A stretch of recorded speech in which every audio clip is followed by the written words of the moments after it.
Hello বন্ধুরা, কেমন আছেন আপনারা সবাই? চলে এলাম নতুন একটি ব্লগ নিয়ে। আজকে আমরা বেরিয়েছিলাম বিকালবেলা একটু ঘুরতে, বাবুঘাট, প্রিন্সেপ ঘাট। প্রথমে গেলাম বাবুঘাটে, গিয়ে দেখলাম এরকম বিকাল 5টার সময় এত লোক স্নান করছে। এটা ভাবতে ভাবতে আমরা আলোচনা করতে করতে একটু বসলাম। বসার পর দেখুন, এক নাগাড়ে চেয়ে আছে সূর্যটা ডুবছে সেই দিকে। সূর্য ডোবা দেখে এবার আমরা উঠলাম। উঠে দেখলাম যে মানুষ তখনও স্নান করে যাচ্ছে। যাই হোক, আমরা এবার উঠে একটু বাইরের দিকে হেঁটে আসি।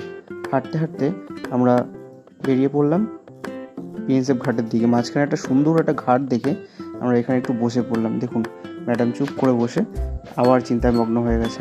এই আমাকে দেখতে পেয়েছে, উঠে আসছে, এবার উঠে আসছে, কিছু একটা বলবে। যাই হোক, এবার আমরা উঠে গেলাম একটু চায়ের দোকানের দিকে।